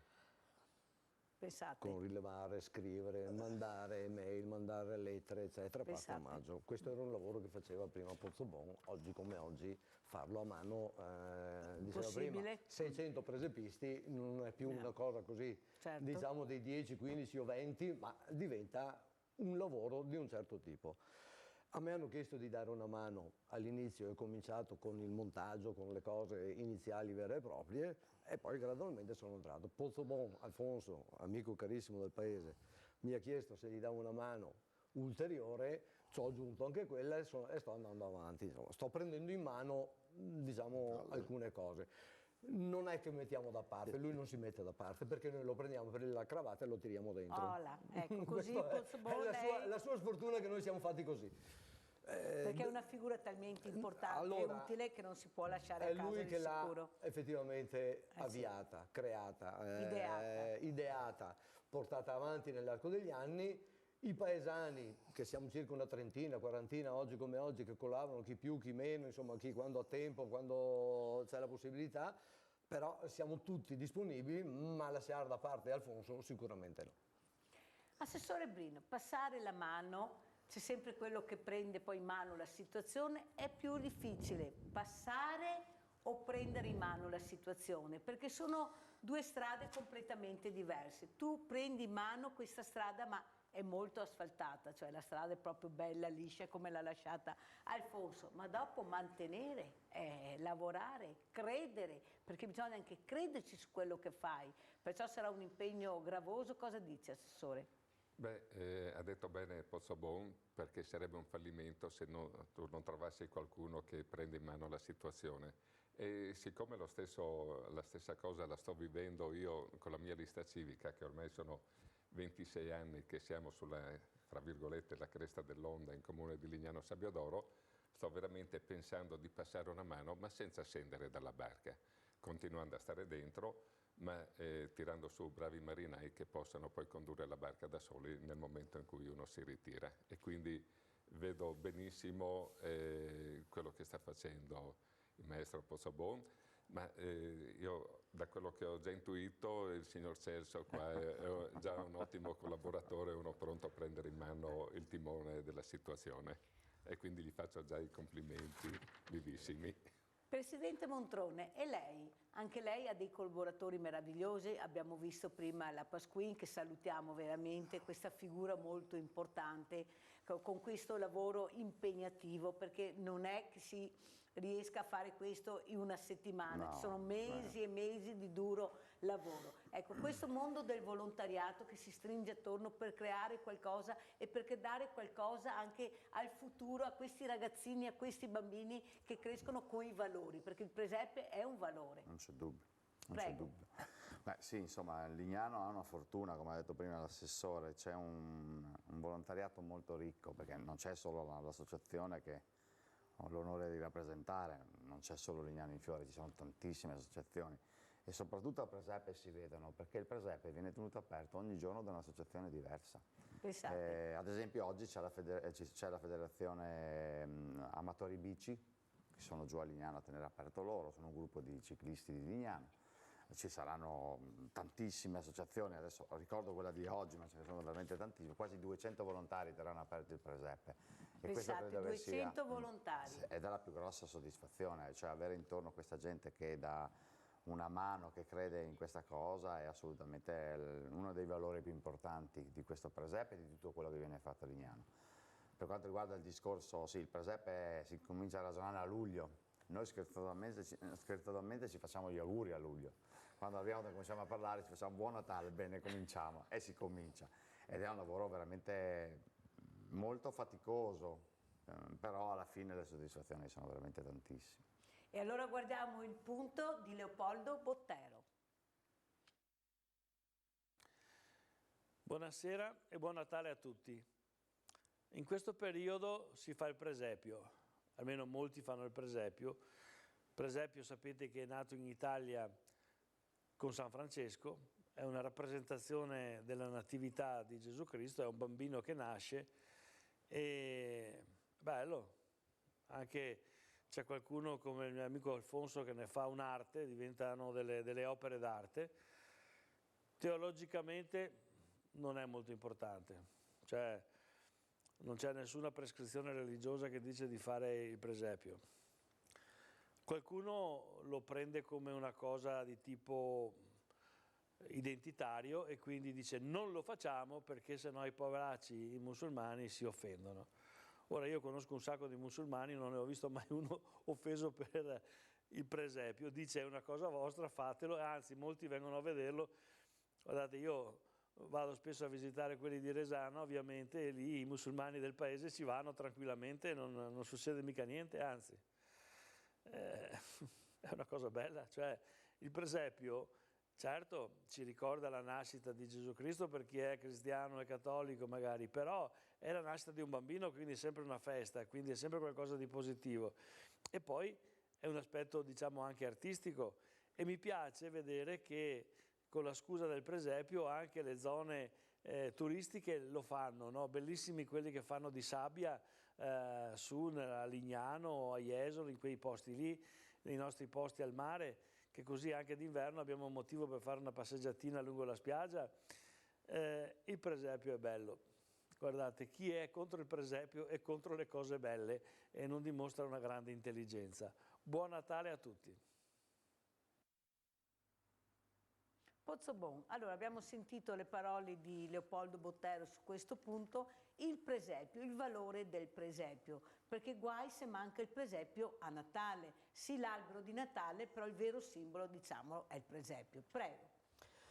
Allora, io sono anche credente, praticante, perciò più di qualcuno mi ha chiesto se io lo faccio così per passione, lo faccio per passione, ma anche lo faccio per trasmettere un messaggio cristiano.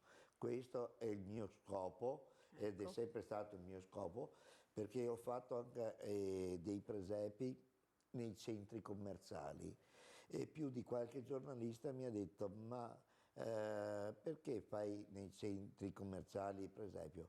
Perché prima di tutto me l'hanno chiesto e seconda cosa, Gesù nasce dappertutto, non è che nasca solo nella Chiesa, Gesù è dappertutto, perciò io questo è il messaggio che voglio mandare a tutti quanti, chi ci crede e per chi non ci crede venite a vedere anche le opere d'arte che fanno i presepisti. E noi vediamo invece un'altra opera d'arte che è sempre la solidarietà della Guardia di Finanza di Treviso, praticamente Conegliano. Cosa ha fatto? Andiamo a vedere il servizio.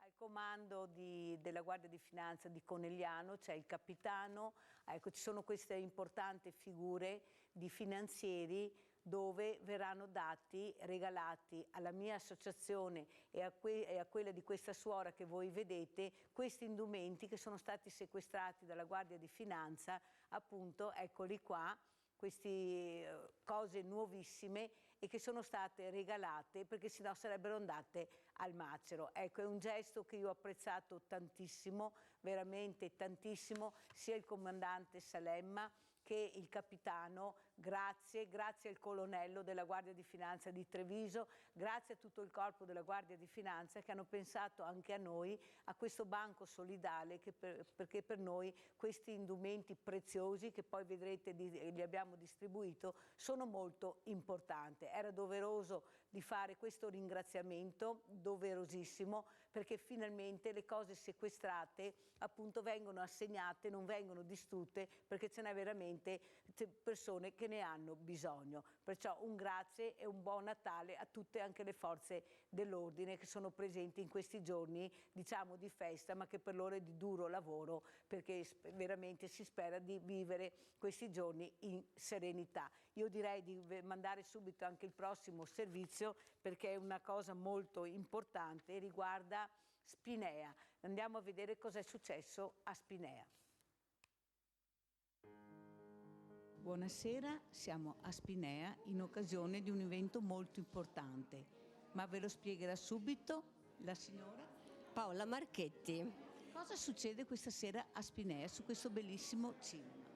Allora, questa sera è una serata importante perché parleremo di volontariato e quindi di impegno civile a favore della comunità e del territorio. Quello che Lisa Carraro ha voluto fortemente portare avanti ed è riuscita è stato quello di creare questo evento dove ha voluto ricordare in qualche modo i suoi genitori, che sono Antonio e Marisa Carraro, ma li ha voluti ricordare in un modo speciale, cioè chiedendo a degli scrittori importanti di donare dei loro racconti che sono confluiti in un libro che verrà venduto a favore della Fondazione Banca degli Occhi.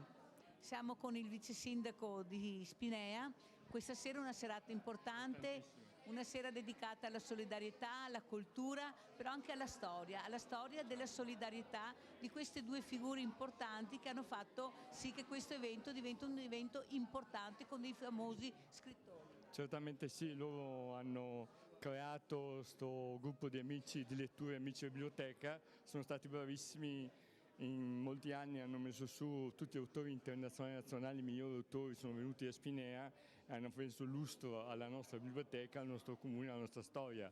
Siamo con lo scrittore Matteo Struccol, scrittore molto importante che questa sera presenta questo libro che fa vedere. Di cosa si tratta?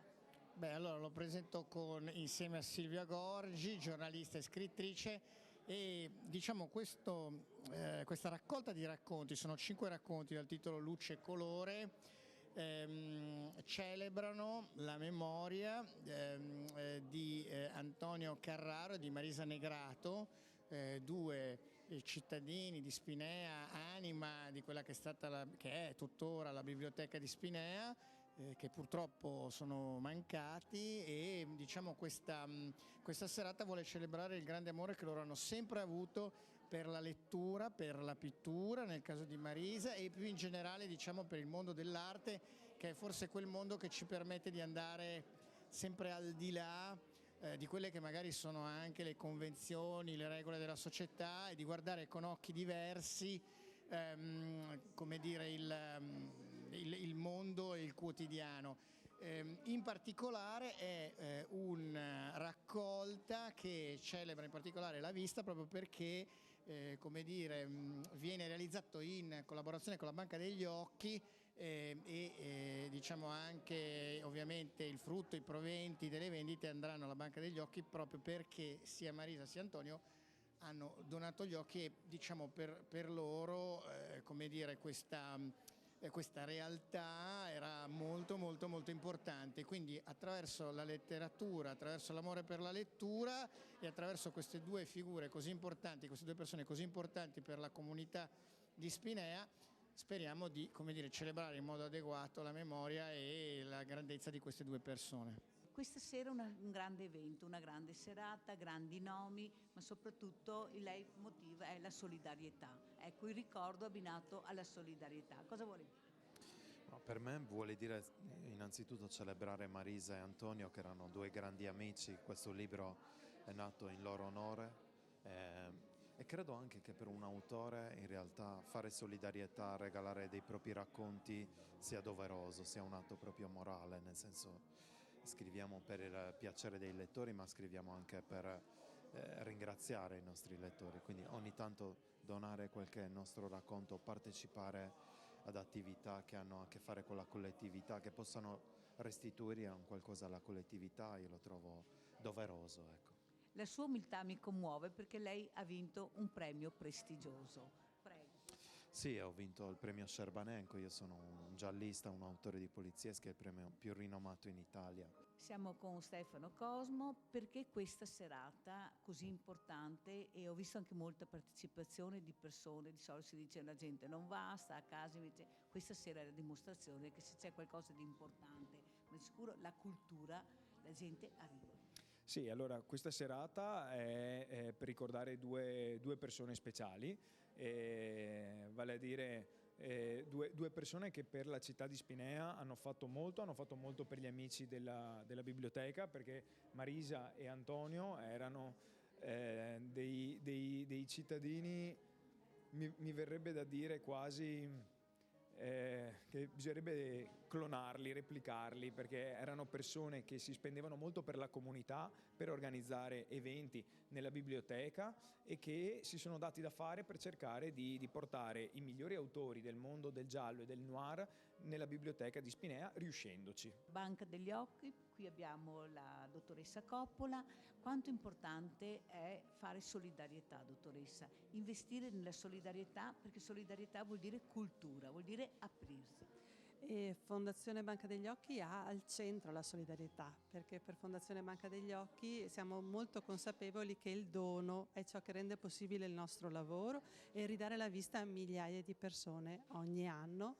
E in questo c'è proprio il cuore di Fondazione che è riuscita ad essere un centro di eccellenza, che lavora da più di 30 anni per ridare la vista a migliaia e migliaia di persone attraverso la cura e la ricerca incentrata proprio sul paziente. Quindi il dono per noi è fondamentale. E noi ci siamo sempre detti che dobbiamo far crescere la cultura di donazione, perché è un processo continuo, lento, ma proprio per questo sempre forte, che semina, raccoglie e solidifica poi la società. E solo la cultura, assieme al dono, può portare i frutti poi nel tempo che tutti ci aspettiamo, proprio per poter ridare questi grandi doni, la vista e quindi una vita migliore.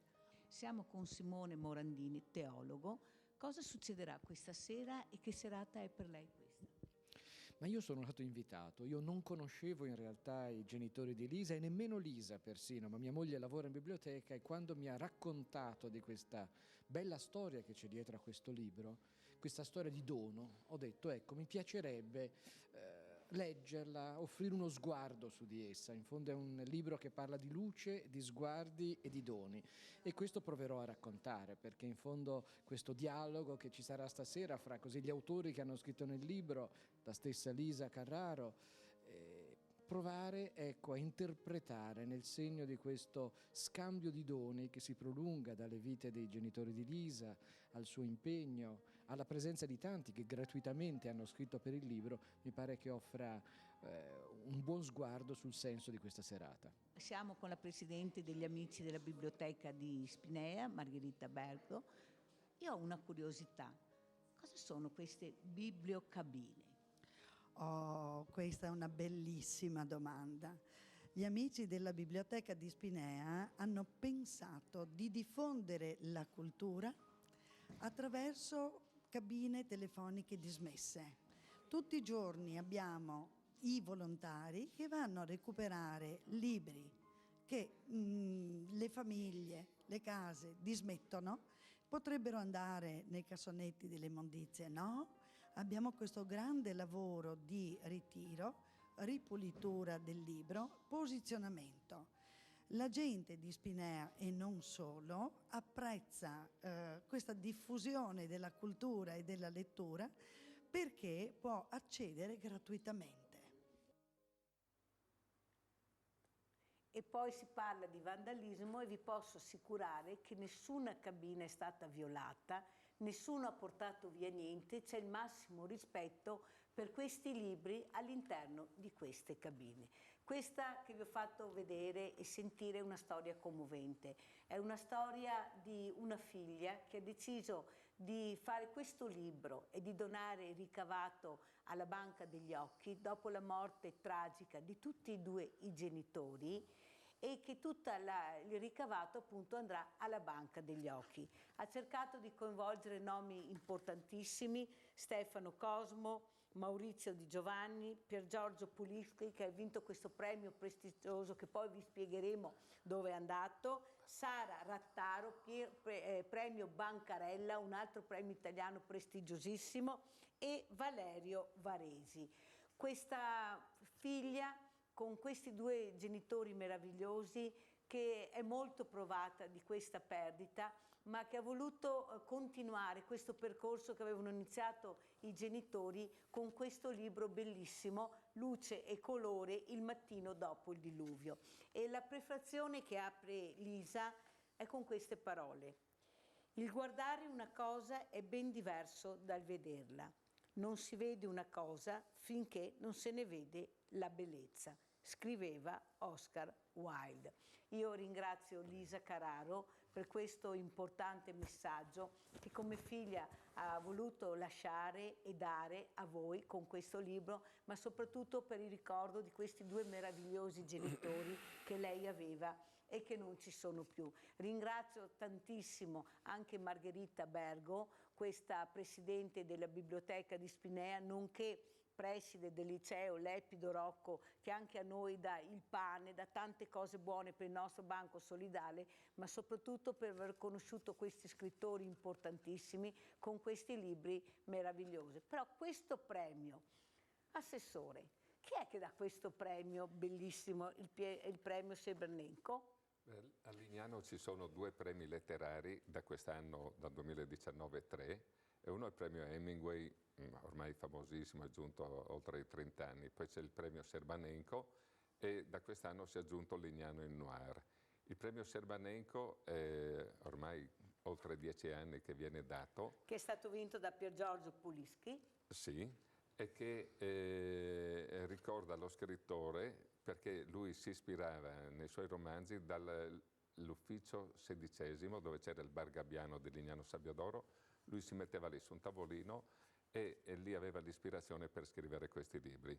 La figlia di Serbanenko, Cecilia, è diventata cittadina lignanese, abita a Lignano ormai da diversi anni, ed è una delle anime del premio Serbanenko, e non solo di questo, perché diciamo, lei è molto inserita nel mondo letterario e va spesso a Milano presso case editrici anche a vedere alcuni testi, esaminarli, eccetera. E quindi questo premio Serbanenko ormai è quasi alla pari del premio Hemingway. Sono premi molto prestigiosi, appunto, esatto, che fanno onore a chi li dà, a chi li ospita, ma soprattutto ecco, il valore di essere figlio, di aver avuto genitori meravigliosi. Pozzobon, questa ragazza che è veramente molto provata perché è una perdita immane. Questi due genitori che credevano nei libri, nella biblioteca, che amavano l'arte in generale. Ecco, cosa vuol dire l'arte per te, Pozzobon? E per me l'arte è espressione, che ti mette il cuore in pace, che vivi tranquillo e accetti anche certe cattive, brutte situazioni, come ho avuto io con mio genero, che anche lui, quando è mancato, mia figlia ha fatto donare le cornee sulla banca degli occhi. Ecco, avete visto qualcosa? Unisce. Ecco, questa trasmissione ha unito. Pensate, il premio Scerbanenko a Lignano, ecco, la banca degli occhi con questa serata era il giorno di Santa Lucia, perciò appunto la patrona degli occhi, e questa ragazza che è molto provata, questa sera doveva essere qui con noi anche la professoressa Margherita Bergo, che è la presidente della biblioteca di Spinea, degli amici della biblioteca, ma purtroppo per l'influenza non è potuta venire, e le auguriamo veramente un buon Natale, ma un buon Natale veramente a tutti quanti gli amici della biblioteca e soprattutto a Lisa Carraro. Andiamo al Banco Solidale.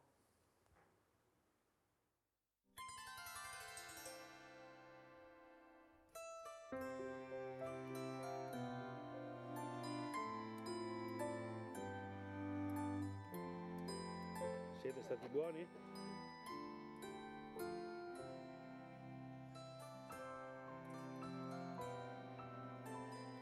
Eccolo qua. Ciao bello, sei stato proprio buono, sempre obbediente, anche studiato. Matematica saprai la tabellina del 3? Sì. 3? 3, 6, 9, 12, 15. Questo è bravo questo. Guarda, allora, credo che ti piaccia la macchina rossa. Mi piacciono tantissimo le macchine telecomandate. Vero? Mamma mia. E allora teniamo anche il cordone della corrente. Invece i trattori invece ti fanno schifo. No. No, ti piacciono? Un bel trattore. Mamma, guarda che bello. Però l'anno prossimo mi dici anche la tabellina dell'8. Sì. Vero? Ha portato la letterina, va. Si è dimenticata la letterina. Vediamo cosa dice Babbo Natale. Secondo me li potremmo Sì. Ho indovinato? Sì. Senza leggere la letterina ho indovinato. Come avrò fatto? Ma tu sei stata buona? Sì. Molto. Sì. Che classe fai? Seconda. La seconda, quindi hai imparato a leggere e a scrivere? Sì. Le poesie? Sì. Me ne dici una? No, domani? Sì. Allora adesso deve studiare un po' di più, così mi dice la poesia, che a me piacciono tantissimo le poesie dei bambini. Ci credevi proprio che arrivasse questo regalo che tu desideravi tanto? Anche tu, cioè, loro sono tranquilli che Babbo Natale avrebbe portato questi doni. Andiamo a prendere un'altra bambina. Come stai? Bene. Questa qua ha i capelli rossi eppure ha un buon carattere, lo sai, vero? Sì. Io sapevo cosa volevi tu. Cosa? Volevi una bambolina così? No. No? Non la vuoi? No. No? Ecco qua. Abbiamo indovinato meglio così. Sì. Ecco, Sì. che bello. Allora, qui siamo vicino a questa meraviglia. Sono dei giubbotti nuovissimi che siamo andati a prendere ieri dalla Guardia di Finanza di Conegliano. Ringraziamo tantissimo tutti quanti, i comandanti, i capitani, il colonnello, perché hanno pensato a noi. Hanno pensato di dare queste cose nuovissime al Banco Solidale dei Veneti Schiacciati, che adesso noi consegneremo questi giubbotti nuovi a queste persone in difficoltà. Sono dei giubbotti, dei maglioni, qui abbiamo anche delle ginocchiere, ci hanno dato un po' di tutto. Questo mi pare giusto, no? Ringraziamo la suora che ce l'ha dato l'altro giorno dalla Guardia di Finanza, che non ce l'aspettavamo, ma credo che sia giusto questo qui per la sua bambina. Sì, grazie. Questo è da parte della Guardia di Finanza. Grazie alla Guardia di Finanza di Conegliano.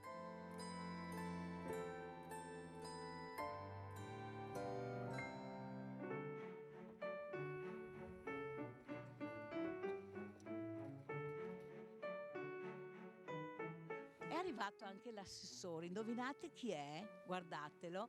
Chi Chi è lei, assessore, che noi non la conosciamo? Buongiorno a tutti, vice sindaco di Valdobbiadene, e abbiamo pensato di iniziare a portare giù un po' di Conegliano Valdobbiadene di OCG per lo sportello, appunto, per la spesa alimentare, così possono tutti quanti festeggiare il Natale con un buon calice di vino. Allora che era la letterina che ha scritto Babbo Natale, perché Allora, prego Babbo Natale. che anche Babbo Natale scrive la letterina, e ho detto: ma noi che produciamo questo vino, no, lo facciamo far bere solo ai ricchi americani o anche a qualche persona più modesta qua di Treviso?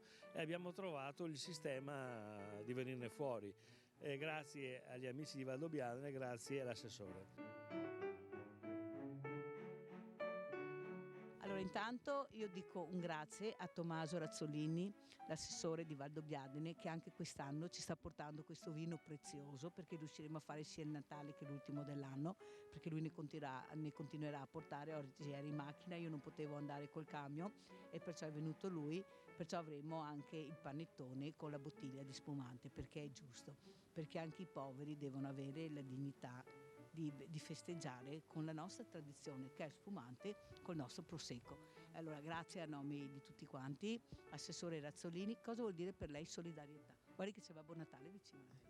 La solidarietà vuol dire dare una mano per quanto possibile anche alle altre persone, quindi credo che sia giusto che anche la nostra realtà produttiva in questo caso dia una mano a chi magari non ha la possibilità per Natale di acquistare una bottiglia di vino, un panettone, quindi in tutti quanti insomma ci si dà una mano, ecco, quindi basta poco alla fine per far contente le persone, un sorriso in più a Natale per un gesto piccolo insomma è sicuramente una cosa importante. Guardate, io non so se ha portato fortuna il Banco Solidale a questo assessore, però lui è sempre venuto al Banco Solidale, anche quando era consigliere semplice, lui veniva, ci portava, e non so cosa è successo, però qualcuno ha seguito ed è stato anche premiato, perché pensate, è l'assessore più giovane con più voti, non è diventato sindaco, ma ha preso una valanga di voti, vuol dire che il Banco Solidale porta anche fortuna.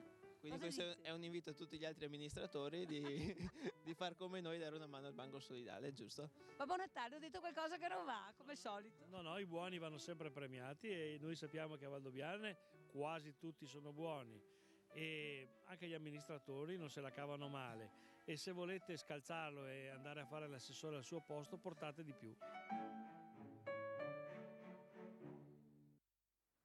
Allora io ringrazio tantissimo anche l'assessore Tommaso Razzolini, ma ringrazio anche l'azienda di Zago, Adriano Zago, che ha portato anche lui tantissimo vino, la bottega del vino di Marostica, che oggi siamo andati a prenderlo perché domani noi avremo il banco aperto dalle 9 alle 16 continuato per distribuire questa borsa, questi regali, ecco, perché è giusto che anche il giorno di Natale le tavole di queste persone siano ricche con dei prodotti tipici nostri. Sono arrivate anche 2 buste che adesso io in velocità apro, tento di aprire perché sono super sigillate, eccole qua, vediamo cosa c'è dentro. C'è un biglietto, eccolo qua, bellissimo, buon Natale, buon anno, e dentro ci sono, guardate, 100, 250 euro. Maria Stella e Adriano, grazie, grazie, questi ogni anno si ricordano di noi e non solo. Poi ce n'è un altro, aspettate, mi dicono di guardare la telecamera che non la guardo mai, chissà perché io ho la mia vista intenta a guardare questo. Cosa ho perso? Il bigliettino. Un altro bigliettino, aspettate che vediamo. Allora contiamo: 2, 4, 6, 8, 10, 12, 14, 16, 18, 20, 200 euro, guardate, è scritto anche nel bigliettino.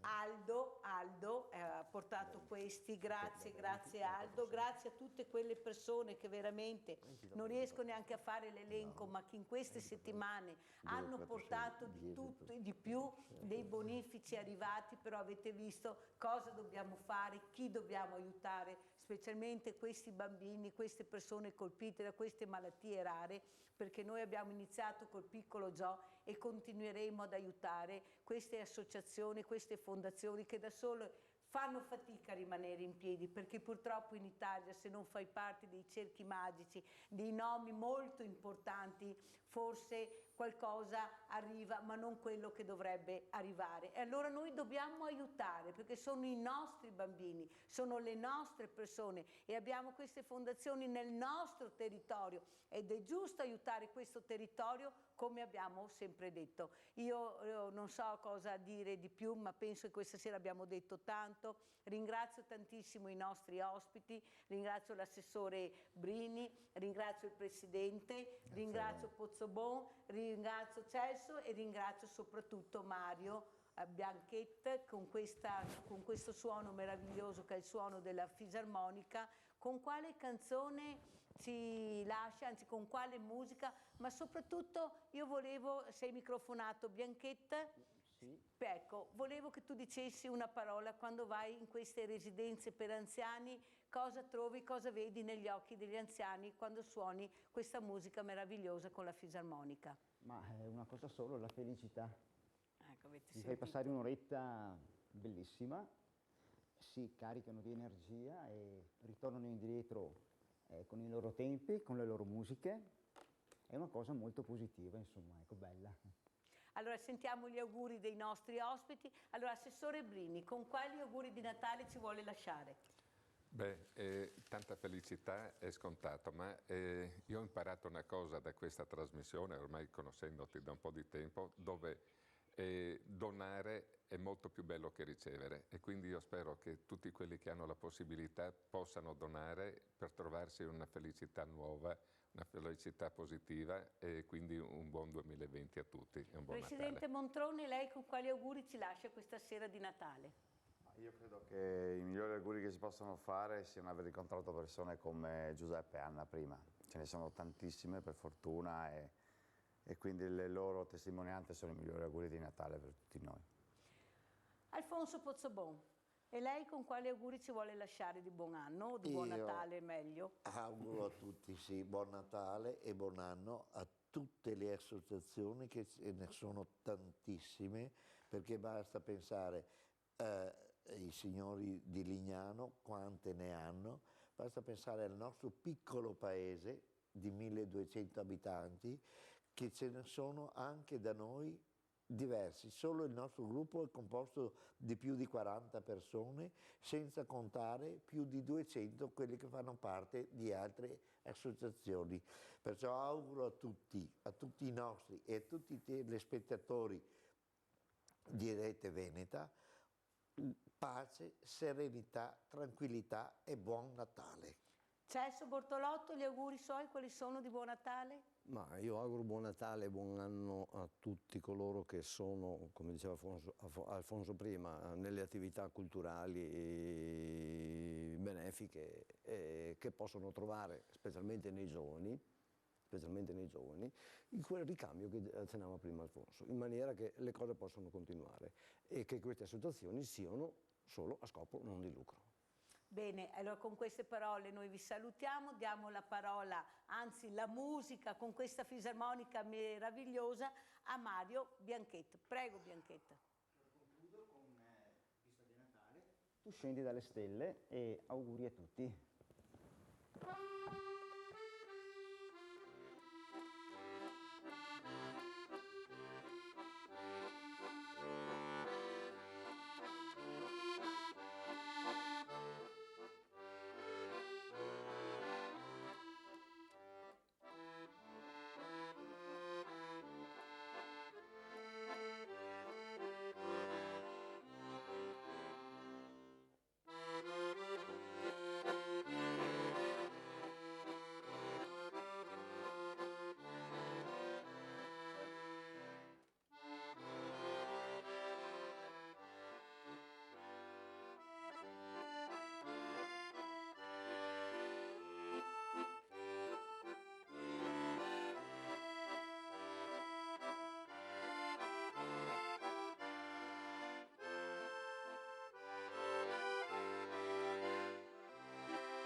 Buon Natale da Mirella, buon Natale, grande famiglia di Rete Veneta, auguri, auguri, auguri e buonanotte.